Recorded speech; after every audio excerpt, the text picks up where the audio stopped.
Nous sommes présentement le 10 août 2024 et aujourd'hui, nous avons notre rencontre virtuelle.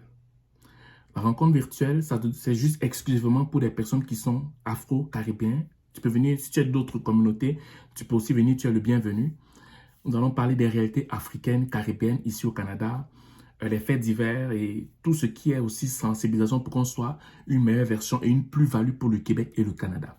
Si ça t'intéresse, enregistre-toi rapidement parce que c'est ce soir à 19h30 et chaque deux semaines, ok, nous faisons des rencontres chaque samedi aux 2 semaines. Ok, si ça t'intéresse, enregistre-toi rapidement sur YouTube ou sur Facebook, sur le lien qui est en bas. Et si tu m'écoutes sur TikTok ou sur Instagram, va sur YouTube ou sur Facebook pour t'enregistrer.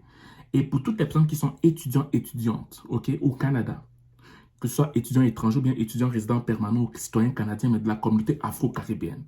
Je t'invite le 21 septembre, pour que nous puissions parler de la plus-value d'être concentré dans ces études.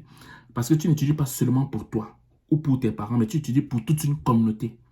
Sois concentré, sois objectif, sois droit dans ce que tu fais, afin que tu sois une plus-value pour la communauté et un ajout pour le Québec ou le Canada, du moins la province qui te reçoit. Donc, si ça t'intéresse, s'il te plaît, prends ton billet rapidement sur YouTube ou sur Facebook pour qu'on puisse se voir vendredi, je ne sais pas quelle date, mais c'est le 21 septembre à Montréal. OK? Voilà. Je vais te raconter l'histoire de quelqu'un qui est mort d'une crise cardiaque. Cette histoire m'est venue du Tchad. OK? Quelqu'un m'a raconté ça.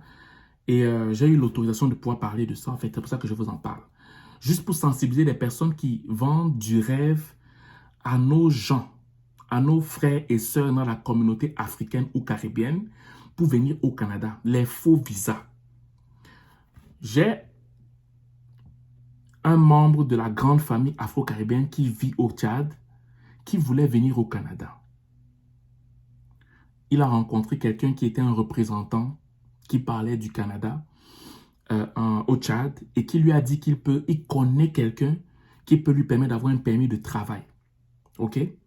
Et le gars a dit, OK, il n'y a pas de problème, je te fais confiance parce que j'ai entendu dire que toi, tu fais venir les gens au Canada. Qu'est-ce qu'il a fait? Il a vendu son terrain. Il a vendu sa maison. Il a donné l'argent à ce monsieur. Je ne sais pas si on va dire que la personne est naïve, mais à ce qui paraît, il a fait ses recherches. Quand il a vendu sa maison, il a vendu son terrain, il a donné cet argent, le monsieur est parti et quelques temps après, le monsieur lui a dit, OK, en fonction de... le monsieur a demandé des documents, comme on fait souvent. Il a demandé tous les documents, tout ce qu'il fallait. Il a demandé tout, tout.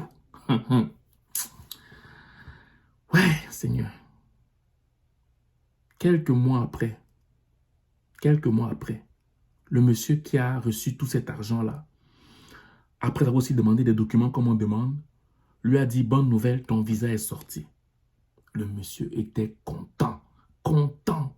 Il était très satisfait parce qu'il a dit, enfin, moi, vous m'avez combattu en me disant que c'est quelqu'un qui était faux. Mais voici, mon visa est sorti. Je vais aller au Canada pour travailler et tout ça, faire mes choses et tout. Puis, au moins, ma vie va changer, en fait. Bien évidemment, on lui demande d'envoyer un passeport. Il envoie son passeport et tout ça. Puis après, on lui met un visa. Puis voilà, le gars reçoit le visa. Le gars achète le billet d'avion. C'est quand il arrive à l'aéroport pour contrôler son visa qu'on lui dit que c'est un faux visa. Mais le gars avait tout vendu.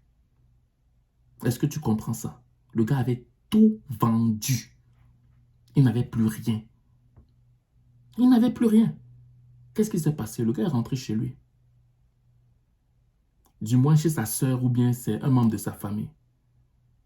Je dis, le gars, selon ce que c'est sa sœur qui m'a raconté ça. Le temps passait, le gars commençait à déprimer. Un jour, son frère tombe comme ça, il meurt de crise cardiaque. Il meurt comme ça. Il meurt, je ne sais pas quel âge qu'il avait, parce qu'elle ne m'a pas donné beaucoup de détails, mais il est mort de crise cardiaque comme ça. C'est juste pour sensibiliser toutes les personnes qui parlent du Canada, parce que tu vas te dire que oui, mais tu es libre, tu vas parler du Canada, beaucoup d'influenceurs sur les réseaux sociaux parlent du Canada. Beaucoup de gens parlent, mais ils ne savent pas le mal qu'ils font à plusieurs personnes. Venez au Canada facilement.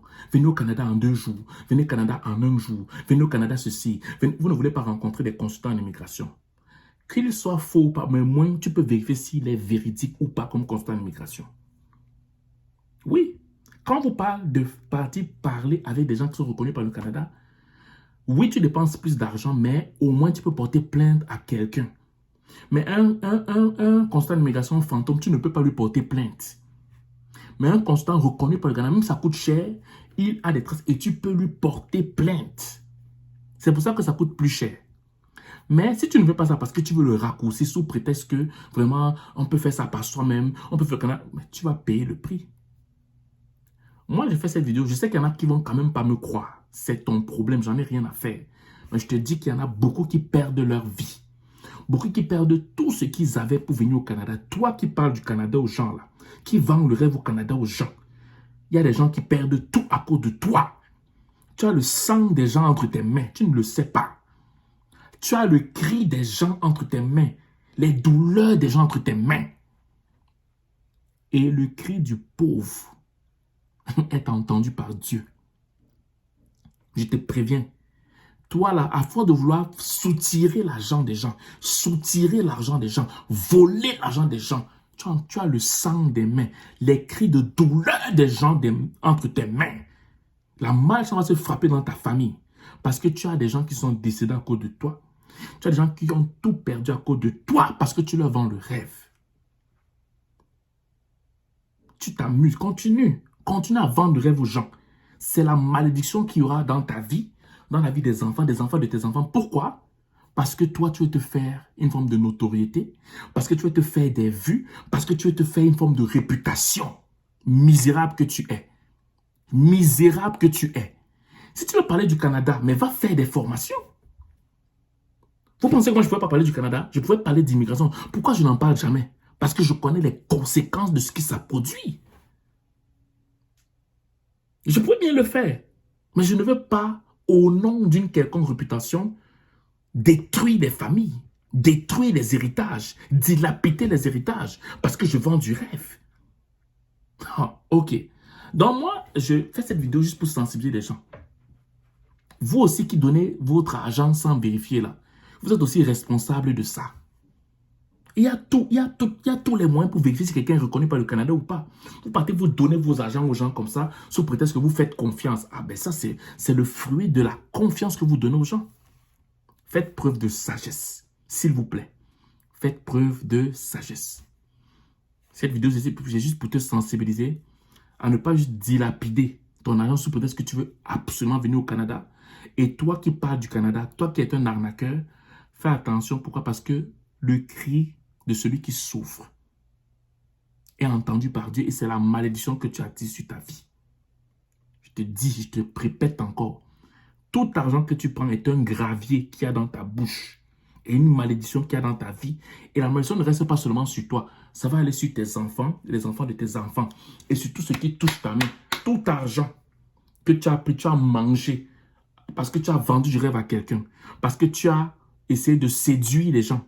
Ce sont des malédictions que tu accumules dans ta vie. Je te le dis, je te le répète. Et si tu veux défier mes paroles, continue, tu vas voir ce qui t'arrive. Parce que si tu connais la vérité, tu continues sans te repentir. C'est une malédiction qui t'arrive. Je t'ai prévenu, tu connais la vérité, continue encore. Voilà. Je voulais seulement te faire ce message. Je te souhaite de passer une excellente journée. Prends conscience des bêtises que tu fais pour détruire des familles, détruire des vies. Prends conscience de ça. Et continue, tu vas voir ce qui va t'arriver. Voilà. Ciao.